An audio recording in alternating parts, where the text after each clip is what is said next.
Hello everyone, आप सभी का हमारे चैनल पे स्वागत है। और बच्चों, आज की इस वीडियो में हम लोग क्लास 10th मैथमेटिक्स दो चर वाले रैखिक समीकरण जिसको कहते हैं लीनियर इक्वेशंस इन टू वेरिएबल्स, तो इसको आज हम लोग बेहतरीन तरीके से समझने की कोशिश करेंगे। आज की ये वीडियो बेसिक वीडियो होगी, इसके बाद मैं एक्सरसाइज एक एक करके आपको करा दूंगा, ठीक ना। तो देखिए, 1 बाय 1 करके आपको हर एक एक्सरसाइज का सलूशन मैं प्रोवाइड कराऊंगा। तो चलिए देखते हैं बेसिक वीडियो क्या है। देखिए, आपका class 10th mathematics chapter number 3 linear equation in two variables, दो चरों वाले रैखिक समीकरण। तो बात है, सबसे पहले हम जानेंगे कि आखिर चर क्या होता है, रैखिक क्या चीज़ है, समीकरण क्या है। एकदम बेसिक चीज़ें आज हम लोग जानेंगे, ठीक ना। तो देखिए, यहाँ पे आपका है, पहले सबसे पहले जानेंगे कि आखिर अचर राशि क्या होती है, कांस्टेंट क्या चीज़ होती है। तो देखिए, इसकी परिभाषा है कि वे राशियाँ जिनका मान गणितीय प्रक्रियाओं में नहीं बदलता है उसे अचर राशि कहते हैं। जैसे 10, 15, पाई, 20, 25, ये सब जो संख्यात्मक मान होते हैं उनको हम क्या बोलते हैं, अचर राशि बोलते हैं। उसके बाद देखिएगा, ये क्योंकि देखिए ये 10, 15, 20 ये कभी बदलते नहीं हैं, ये स्थिर होते हैं, कांस्टेंट होते हैं, जिसको हम लोग अचर राशि कहते हैं। तो वे राशियाँ जिनका मान गणितीय प्रक्रियाओं में नहीं बदलता है उसको हम क्या बोलते हैं, अचर राशि कहते हैं। देखिए, चर राशि क्या होती है, जिसको हम कहते हैं इंग्लिश में वेरिएबल। वे राशियाँ जिनका मान गणितीय प्रक्रियाओं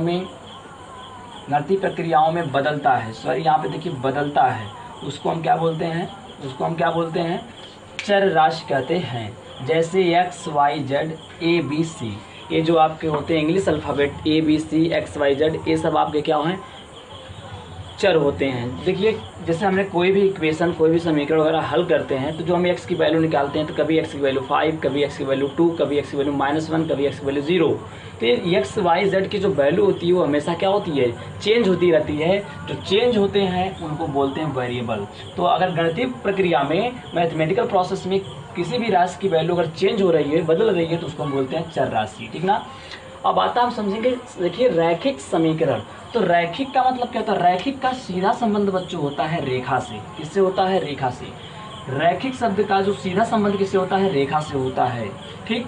अब देखिए, समीकरण क्या चीज़ होती है, जिसको हम लोग इक्वेशन कहते हैं। दो राशियों या व्यंजकों के बीच समानता व्यक्त करने वाले कथन को समीकरण कहते हैं। फिर से सुनिए, कहा दो राशियाँ या व्यंजकों के बीच समानता का मतलब होता है बराबर का चिन्ह, इक्वल का चिन्ह, ठीक ना, करने वाले कथन को क्या कहते हैं, समीकरण कहते हैं। ध्यान समझिएगा, समीकरण मतलब अगर कोई भी समीकरण दिया है तो उसमें आपको समता का चिन्ह होना जरूरी है। जब तक समता का चिन्ह यानी बराबर का चिन्ह नहीं है, समीकरण का मतलब ही होता है समान, समता। अगर उसमें बराबर का चिन्ह नहीं है तो उसको हम समीकरण नहीं कह सकते।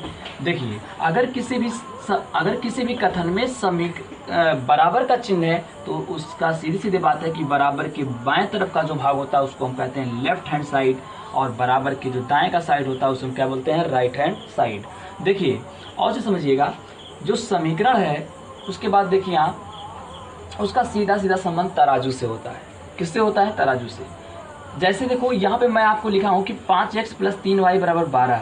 ये आपके सामने मैं एक इक्वेशन लिखा हूँ, मतलब x और y की मैं कौन सी ऐसी वैल्यू पुट करूँ कि दोनों पक्ष क्या हो जाए, बराबर।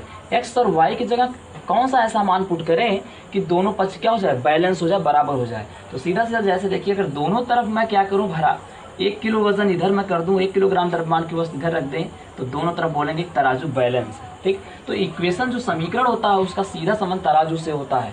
देखिए, मानक रूप क्या होता है, दो चरों वाले रैखिक समीकरण का मानक रूप क्या होता है, ax + by + c बराबर होता है ax + by + c होता है, जहाँ a, b, c बच्चों क्या होती है, रियल नंबर्स, वास्तविक संख्याएं होती हैं। a और b की वैल्यू 0 नहीं होनी चाहिए। अगर a और b 0 हो जाएंगे तो आपका ये जो है पूरा दो चर वाला रैखिक समीकरण नहीं रह जाएगा। और बात को समझिएगा, ये इस तरीके से, ये जो नीचे देखिए लिखे x = 5y, ये भी आपका एक इक्वेशन है। और देखिए, दो चर वाले हैं, एक चर इसमें x है और दूसरा क्या है, y है। और कैसे हैं, रैखिक समीकरण। रैखिक बोलता है कि रैखिक मतलब होता है कि जो उसमें वेरिएबल्स हैं, जो चर हैं, उसकी मैक्सिमम पावर कितनी होनी चाहिए, 1 होनी चाहिए। दो चर हैं और उनकी पावर कितनी, 1 हो, तो एक घात वाले जो होते हैं, एक पावर वाले जो होते हैं, उनको रैखिक बोलते हैं। तो ये दो चरों में क्या है, एक रैखिक समीकरण है। तो देखिए, अब हम लोग क्या करते हैं, अब आगे हम लोग एक चीज़ समझेंगे कि इसका एक एग्जाम्पल है बहुत ही बेहतरीन एग्जाम्पल उसको मैं करा देता हूँ आपको, तो ध्यान से देखिएगा। तो इसको हम क्या करते हैं, वीरेस करते हैं और उस एग्जाम्पल को आपको अच्छी तरीके से समझा देते हैं, ठीक ना। चलिए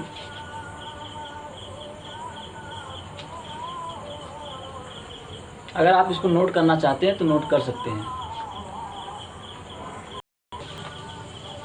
देखिए क्वेश्चन आपका है यानी एग्जाम्पल नंबर 3 है। एग्जाम्पल नंबर 3 कह रहा है दो रेल पटरियां समीकरण दिया हुआ है। समीकरण कौन कौन से आपके हैं, x प्लस 2y माइनस 4 बराबर 0, ये आपका इक्वेशन नंबर फर्स्ट है। और सेकेंड है 2x प्लस 4y माइनस 12 इसका 0। तो दो रेल की पटरियां जिनको इन दोनों समीकरणों के द्वारा व्यक्त किया गया है। क्या कर रहा है कि इस स्थिति को ज्यामितीय रूप से व्यक्त कीजिए। ज्यामितीय रूप का मतलब होता है बच्चों इनका हमें ग्राफी निरूपण करना पड़ेगा, इनका ग्राफ खींचना पड़ेगा, ठीक, जियोमेट्रिकल रिप्रेजेंटेशन यानी ग्राफीय रूप में दिखाना पड़ेगा। तो यहाँ पे समझिएगा समीकरण, किसी भी समीकरण का अगर हमें ज्यामितीय रूप यानी कि ग्राफ को प्लॉट करना होता है तो उस समीकरण के कम से कम हमें 2 हल निकालने होते हैं। तो मैं बात करता हूँ समीकरण 1 से, ध्यान दीजिएगा। समीकरण 1 से बच्चे अगर देखें हम ध्यान से तो क्या मिल रहा हमें, अगर मैं यहाँ से y की वैल्यू निकालूँ तो क्या निकलेगा बच्चों, 2y बराबर हमारा हो जाएगा 4 माइनस x, और 2 यहाँ पे गुणा कर रहा है, इधर क्या करेगा, भाग करेगा, ठीक। इसी तरीके से बच्चों अगर हम समीकरण 2 से बात करें, y का मान क्या मिलेगा हमें, ध्यान से देखिएगा, 4y बराबर हो जाएगा 12 माइनस 2x, और 4 गुणा कर रहा है, इधर बच्चों क्या करेगा, भाग। कम से कम किसी भी समीकरण का अगर आप ग्राफ प्लॉट करना है तो कम से कम उसका कितना हल निकालते हैं बच्चों, 2 हल निकालते हैं। कितने हल निकालते हैं, 2 हल। x लिखेंगे यहाँ पे y, अगर बच्चों हम x की वैल्यू सबसे पहले 0 पुट करते हैं, x की जगह 0 रखेंगे, देखिए x की जगह 0 रखेंगे तो 4/2 क्या आ जाएगा, 2 आएगा।